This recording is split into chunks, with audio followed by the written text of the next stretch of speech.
Sometimes the best stories in golf aren't found on tour. You'll find them at the back of the range. And here's your host, Ben Adelberg. And welcome to the Back of the Range Golf Podcast. I'm your host, Ben Adelberg. This is episode 19. I hope that you enjoyed episode 18, which was the first part of my conversation with Greg O'Mahony. As you all know by now, Greg is a native Floridian who played professionally all over the world chasing his PGA Tour dreams. If you like the first half, you will definitely enjoy the second half. You want a reason? I'll give you two. Gary Busey. That's right. Nobody can refuse a good Gary Busey story, and I promise you that Greg has one for you in this half of the interview. Before we kick things off, remember, if you haven't listened to episode 18, do that first. Then listen to this one. That's why we have all these things numbered. Remember, we're on Instagram. Check us out, the Back of the Range Podcast. Our website, thebackoftherange.com. That's where you can find all the information on the episodes, where you can download it, Apple Podcasts, Spotify, Google Play, you name it. And if you want to shoot me an email, the email address is ben@thebackoftherange.com. So, Greg, let's settle back in here at the Back of the Range. You've had the taste of the PGA Tour. You've gone back. You've Mondayed into web.com events. You've played on mini tours all over the country. You've played state opens. You've played every tournament. Name for me, if you can, every single mini tour you've ever played on. Oh, God. Minor League Golf Tour, Florida Professional Golf Tour, West Florida Golf Tour, National Pro Golf Tour, Gateway Golf Tour. Now, let me stop you with the National Pro Tour. You mentioned this something earlier before we started recording this episode, something funny that happened on the National Pro Tour. Tell me about San Diego. Okay, so San Diego, I qualified for this tour. You had to go to their Q school where top 25% or something get cards, which was a big deal because a membership cost $9,000, covered all your entry for the whole year, something like 20 events, I want to say, and you didn't have to pay any more money. That was your entry fees. Okay. You know? So then you're playing for $175,000 purses every day. It's almost like what Canada or Latin is now. This is when I broke my wrist. I fly out to California. Hadn't practiced at all. Like for six or 7 weeks. Missed the cut in the first event because of weather. Had to have a 36-hole day, and my wrist couldn't hold up. Sure. Make the cut on the number of the second event. Make a little bit of money. Third event's in San Diego. No expectations, obviously. I'm kind of still rusty. It's 3 weeks in a row. I go out. I somehow end up like in 7th or 8th place going to the final round. Like playing sharp, crazy greens. The course reminded me a lot of my home golf course, Tequesta, believe it or not. And I was like, I think I can do well here. I ended up shooting like a crazy good 68 and a really high winds the last day to get into a 3-way playoff. Birdie the third playoff hole to win the golf tournament. And I get this awesome trophy. Like, I'm talking, this guy is the tallest, skinniest golfer you've ever seen. Like me. Go ahead. It kind of reminded me of you. He didn't have any hair. Okay. Oh. So I'm carrying this thing. This was the last event of the road trip. Okay. We drive up to L.A. It's St. Patty's Day weekend. I go up, being an Irish guy. I meet my sister, and we go to an Irish pub for some beers to celebrate. I'm with two of my best friends in the world. Traveling. These are the guys I'm traveling with for the year. Just living life. We're having an off night after 3 weeks. Sure. I get to see my nephew. We crash. We all sleep on air mattresses in my sister's 1-bedroom apartment. One of those kind of things. Sure. Perfect. And I remember the next day I woke up with a headache the size of California from drinking way too many Guinnesses and some Irish whiskey. Beauty. And go to the airport, and I'm like, this flight's going to be awful. I'm carrying this trophy that's like 3 feet tall that doesn't need to be 3 feet tall because the guy, if it was an equivalent of a human, is like a 12-foot human being. Okay. You know, in relation to everything else. I'm literally walking through I just put my stuff through the x-ray machine. I'm walking through the machine. I go to grab my trophy, pick the trophy up, look to the left, and it disintegrates in my hands. I'm talking like clay, whatever the heck this thing is made of, is in 1,000 pieces on the floor. All over the place at LAX airport. I'm like, what am I going to do? At first, I'm like, nobody's going to believe I won this golf tournament. I don't have a big check to carry home. I want this trophy, damn it. You know, it's like going through my head. Sure. So I scoop up all the pieces I can, throw it in my backpack. Now it fits in my backpack because it's in a bunch of pieces. Well, it's easier to carry that way. I'm a little hungover, too, mind you. All right. So we go our flight's delayed 2 hours. All right. Typical airline, not a big deal. So me and my buddies go, you know what? We got a couple weeks off. Let's go have a few drinks at the bar. And I'm like, I'll go have a beer. Turns into they have a shot and a beer special. Who do I sit next to? Gary Busey. I'm talking, my day is so strange at this point. I'm like, that's Gary Busey. Okay. I mean, his teeth are bigger than you could think they are. Gary Busey. That's how I knew it was Gary Busey. He's got a mouthful of 2x4s. I know. And he is talking to the bartender in just the most rambling bullshit. I wish I could even tell you what he was saying. All of a sudden, they call a flight, last call to get on a plane to go somewhere. Uh-huh. I think it was New York City. And he gets up, throws money on the table, and just starts running. Okay. To catch his flight to, I believe it was New York City. Didn't get a chance to pick his brain, but man, I wish I could have. Well, we've arrived now because, you don't have a podcast until Gary Busey gets mentioned. I mean, really. So after the disintegrated trophy Gary Busey incident, now you played that tour out in Hawaii also, didn't you? Yeah, so how that tour worked was halfway through the year, they had a mark where if you were top 30 on the money list, all you had to do was get there. It was an additional $150,000 purse that wasn't part of your original entry fees that they get. It was like if you show up, you're going to make $1,500. They want you to bring your wives, girlfriends, whatever you have at that moment, come out, stay at Turtle Bay Resort. We get out there. Remember, I'd booked a flight for me and my girlfriend at the time, now my wife, Megan, and we're just kind of chilling. I had been on a 6-week-in-a-row road trip. This was the week after I had played the web event when I met Lee Jansen. Then I just finished third or fourth in their most recent event in Indiana. Hopped on a plane and flew straight to North Shore of Hawaii. And we're out there, and all of a sudden, the main owner of the tour isn't there. They said breakfast, lunch, and dinner was free every night for you and a guest. I go down to breakfast the first day with my girlfriend at the time, now wife. Breakfast was $55 at Turtle Bay Resort. I'm like, this was supposed to be free. All the players are like, what is going on right now? We can't afford to eat $55 breakfast. Sure enough, after the second round, we find out that the guy doesn't have any money left. I'm owed $25,000 at this point, roughly 24 and change. Buddy of mine had just finished fourth in an event and then won an event, Rian Gibson, who has been on the PGA Tour. Yeah. He's like, how am I going to pay my mortgage? Because we're all we depending on this money. Not to mention we just spent thousands of dollars to fly to Hawaii and bring a guest because you're looking to kind of break even and have a mid break essentially. You know what I mean? You don't think you're going to finish last. So you think you're going to at least break even or make some money going to Hawaii. We find out there's no money left in the tour. This was the last event of the tour. So what do you do? Did you guys even play? We played because we were there, kind of thing. Why wouldn't you play? But they had no money to pay you even if you won. Yeah, the main people weren't there. They had their scoring people there. And so we all fly home after we get done. I played awful. Well, there's no, yeah. And I remember getting home going, well, now what am I going to do the rest of the year? I got 2 months to Q school. I need to play. I already had my schedule mapped out. I think I had 3 or 4 flights booked, because you're still booking them ahead of time trying to get the best rates. Of course. And I remember, so I played the minor league golf tour. Every event they had, I played the minor league golf tour. Don't think anything of it. Just figure I'm never going to get paid. I'm like, damn, this is when I had the support from my sponsor. Sure. He's like, you're not allowed to play another event on that tour. I don't care what you say. Until they pay you in full, you're not playing another event. Yeah. I go, well, that's fair. Understood. Don't think anything of it. Sure enough, the week of second stage of Q school, I get through first stage. The week of second stage of Q school, I get a call. Hey, I want to talk to you about giving you a partial payment for your mini tour earnings that you're owed. Some lawyer. I'm like, what do you mean a partial payment? I'm owed $24,000 and change. I'm like, I need that in case I don't get through Q school for next year. And he's like, well, we'll offer you $16,000 in free membership next year. I'm like, where did you come up with this number? And why do you think I'm that stupid? Well, no, he's like, well, so you can either take this $16,000 in free membership they had bought in the Gateway or something had bought in.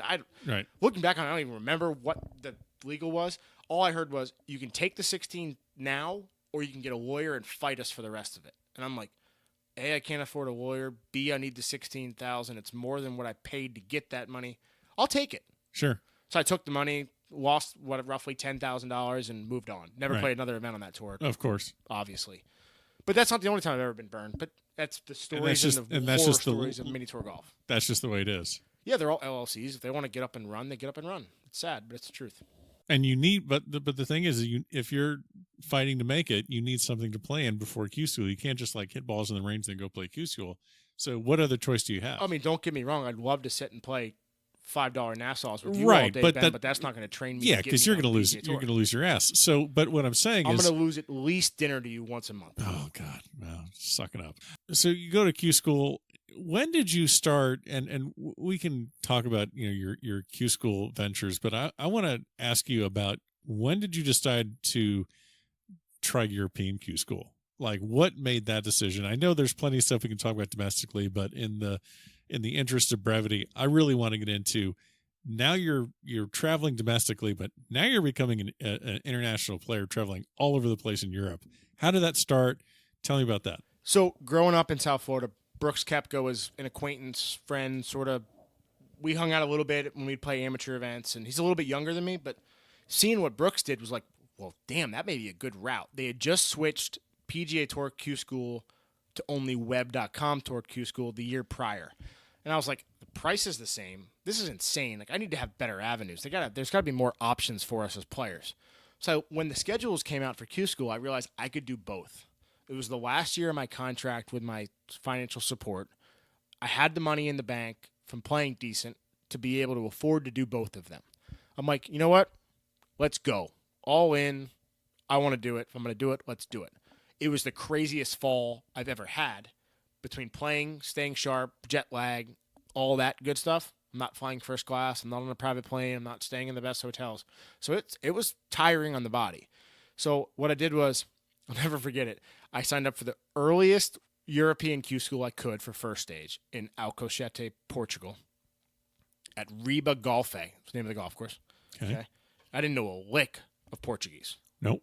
All right. But I had two buddies that wanted to go. One of my best buds from traveling was like, hey, let's go do this. I'd rather do this than web. He didn't have any financial support, but had enough money. He had just made $20,000 an event earlier in the summer. He could afford to go to Europe Q school. He's like, there's more money in it down the road. Let's go to Europe. Sure. I go, sounds good. I sign up for both.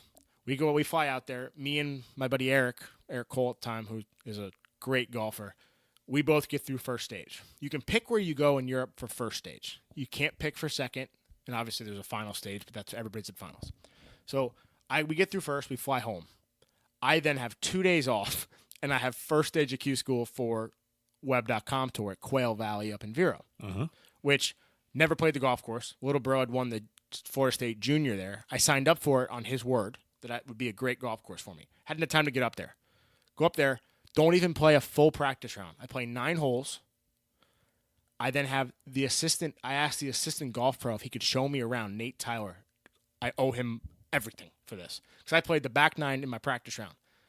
He drives me around the front 9, shows me this is where you want to be, this is where you don't want to be, all because of my little brother winning the state junior, the relationship that he had built. Yep.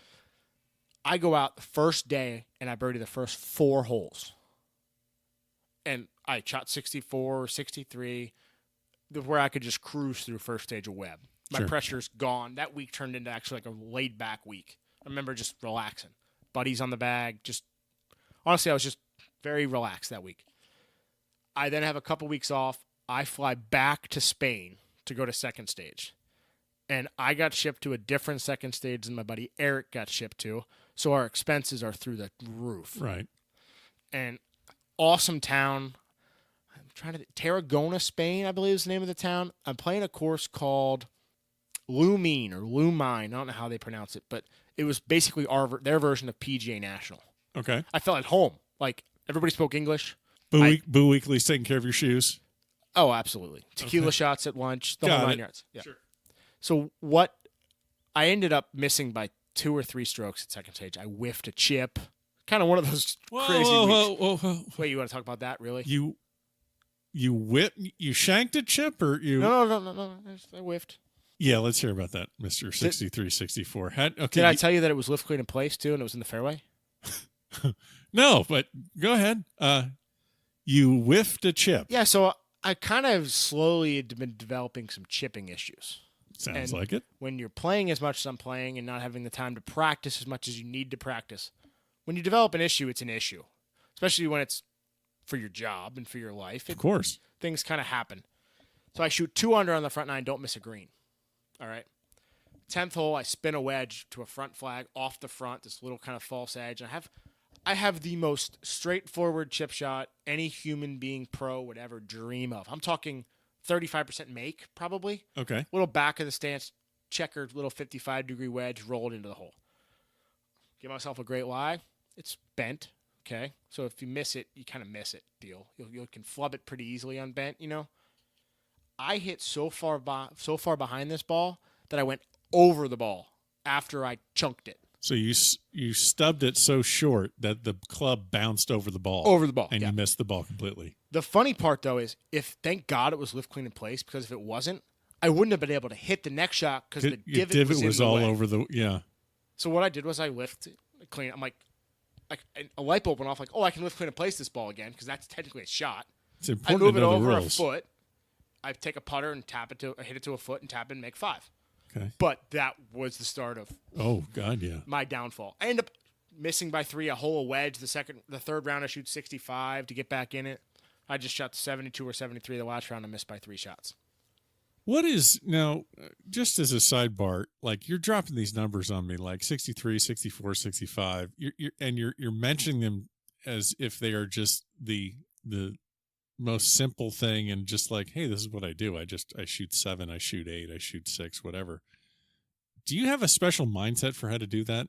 I mean, obviously you have the skill, you have the talent, but is there a different mindset that you have that the average amateur who maybe can't get past shooting 74, 75 has?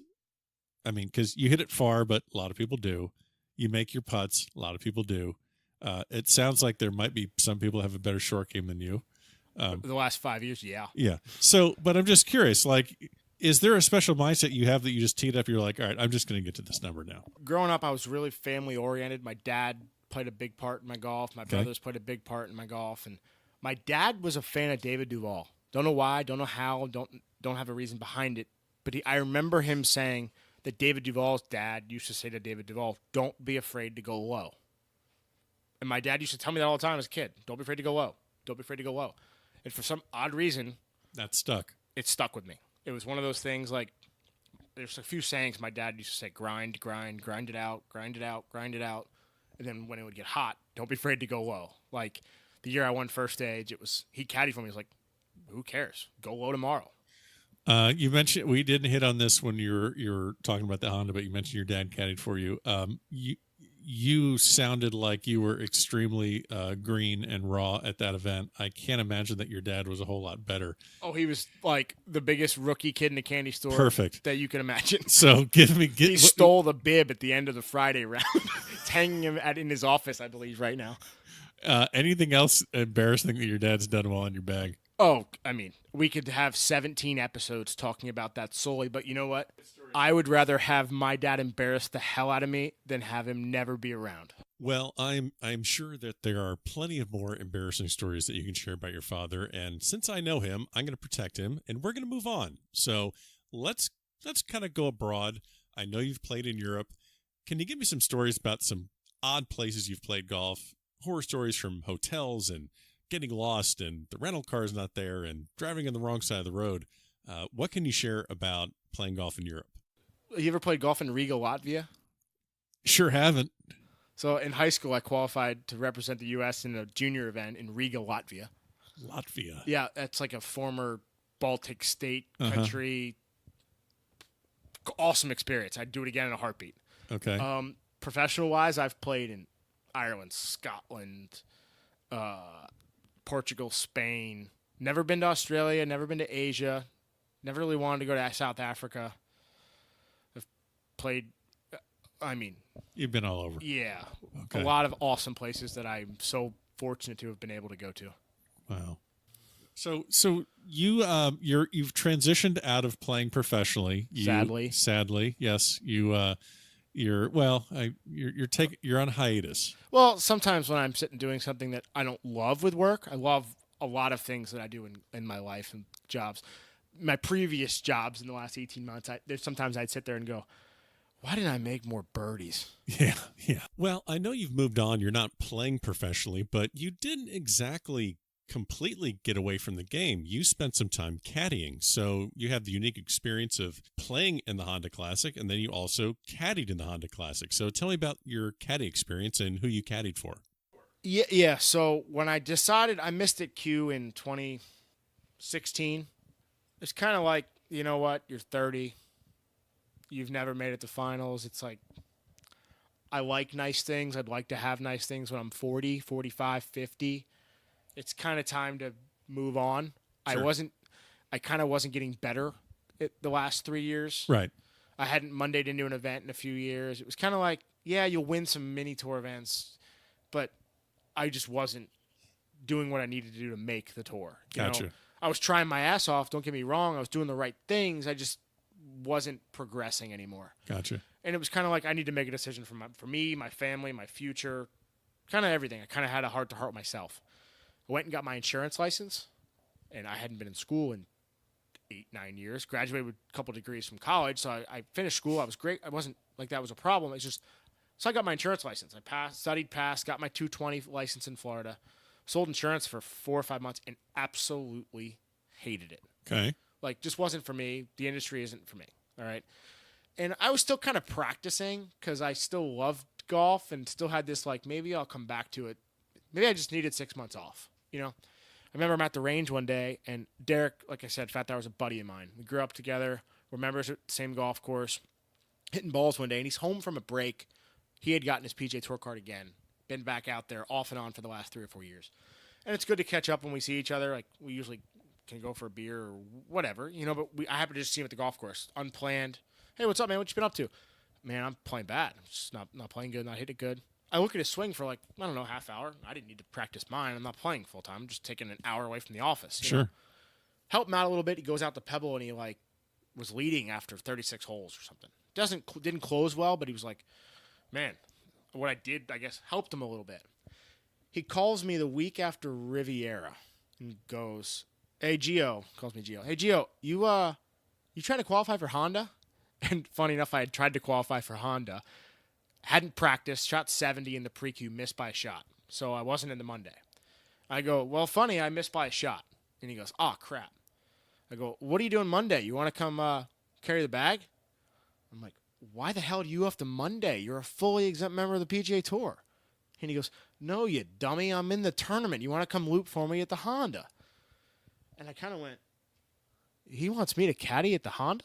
Like, just don't steal the bib on Friday is really what he's asking you to do. And I'm in my head going, am I mentally ready to go caddy when I want to be playing kind of thing? And I'm like, you know what?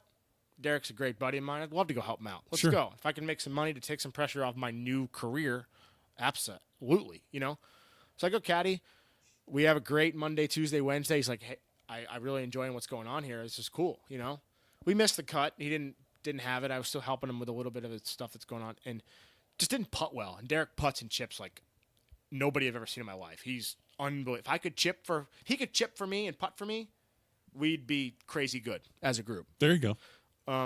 So then it's kind of like, I go, hey, man, I can do this for a few weeks if you want me to. And he looks at me like, done, let's go. So I ended up caddying Honda, Valspar in Tampa, Bay Hill. I got to caddy in the Bay Hill Invitational the year after Arnie passed away. Wow. That was actually a cooler experience than I could ever imagine, And then I did Houston for him, and then I did Harbortown. Okay. So I did 5 events. It was great. I learned a lot. I learned that I know I can still make it in my head, deep down inside. Right. I learned that I didn't want to sell insurance. This was like at the back half, that's the last thing I want to do. I want to do something that involves golf in some way or shape or form. Sure. I don't want to caddy, I tell you that much. That's just not what I want to do. That's just too much of a vagabond, just kind of. Well, it's just, I'm all about pressure and pressure situations. That's an uncontrollable pressure situation that I can't handle. Right. Okay. It's punch 7 iron. Well, my punch isn't the same as your punch. And try and relay that to your close buddy, right, who plays different style. So you were kind of, it was a fun little holiday, kind of a field trip kind of thing for you, but you're too close to him to do that full time. Oh God, yeah. Okay. I'm a big believer in that. There's friends that can caddy and friends that don't. We left on great terms. Right. It's just his brother actually ended up leaving his job. Daryl's caddying for him, which is awesome. Okay. That's kind of Derek's dream anyway. Yep. which was cool. I got to taste a lot more of the PGA Tour than I did as a player. It was cool. Derek treated me like a brother. Actually, I got to experience a lot more of the PGA Tour than I probably should have. Awesome. So we're gonna wrap things up, but before we get to the quick bucket, which is a short section we have at the back of every episode, we're asking you a couple of quick questions. So you've transitioned. You're not playing professionally anymore. You've bounced from the insurance game. You have found something that you really enjoy doing. Tell me about your current role, your current position right now in this company you're working for. So I work for a company called Celtic Golf. Remember how I said I wanted to always do something in golf? Yes. So what I do now is I build custom golf vacations to Ireland, Scotland, Italy, France, England, Wales, a lot of European destinations. And I handle everything from parties of one to parties of however many people you can think of that want to go on a trip. So I handle everything from your hotels, your rent-a-car, if you want to do a chauffeur drive, if you want to play the British Open venues, if you want to play Hidden Gems, if you want to play the local Muni, I can set it up for you. And for someone that played on, in Europe, played professionally, you must just have no shortage of knowledge of courses that you want to play, and then also you're able to relate it in a way where, hey, I know what I'm talking about. I'm not just a travel agent. Well, yeah. I do this thing. Just the other day, I had a gentleman call me about St. Andrews, and I was fortunate enough in my amateur career to play in the St. Andrews Links Trophy on the old course at St. Andrews, and I got to be able to describe to him in my exact opinion of what I felt of the old course, of how awesome it is, how much of a bucket list experience it is. I shared a few stories of my playing rounds of under the gun or the competitiveness of it, and I made a 30-footer on the last hole with the crowd around me, and it wasn't even a crowd. It was just the locals walking around having beers, stopped and watched golf that day. And I'm like, that happens almost every day in St. Andrews. So, it's an experience, not just a golf course. And I got to share me actually doing it to a client, which was pretty cool. Yeah. No, you told me about this venture, and I think you're absolutely going to kill it. And we will.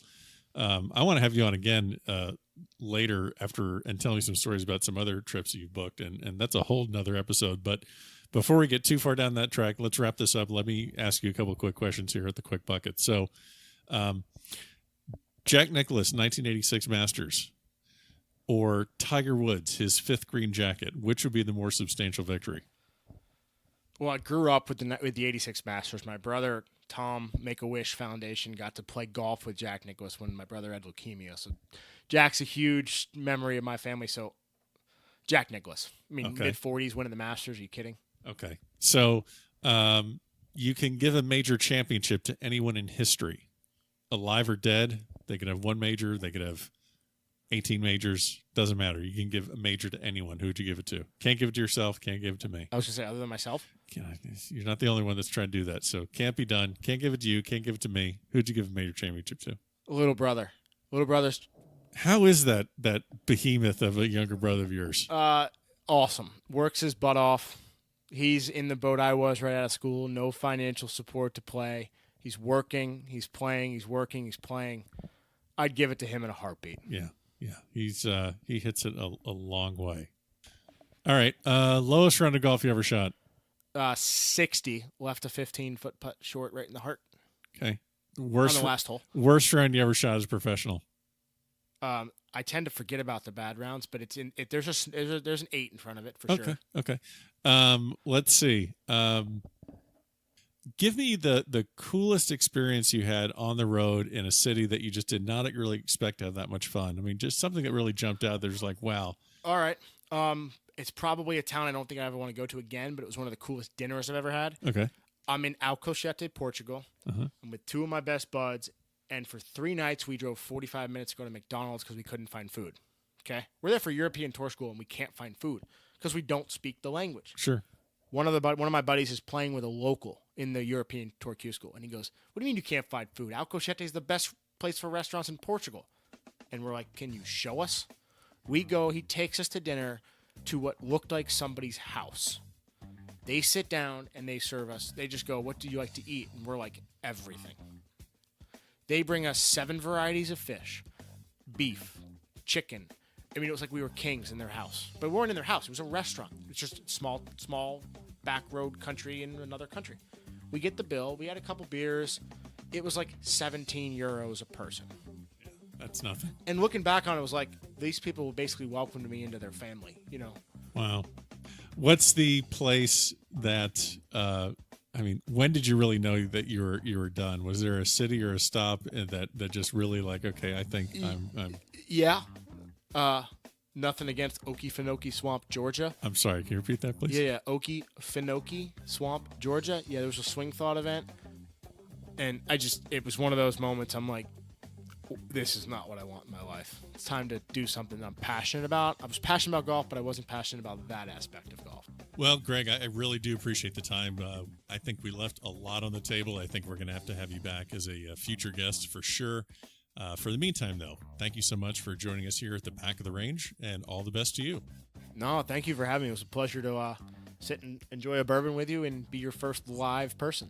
And there you have it. Thanks so much to Greg O'Mahony from Jupiter, Florida. That was our first 2-part episode. Hope everyone enjoyed it. Shoot me an email and let me know your thoughts. Ben@thebackoftherange.com. Don't forget, we are on Instagram, and you can follow us there at the Back of the Range Golf Podcast. Hope you all have a great week. We'll see you next time here at the Back of the Range.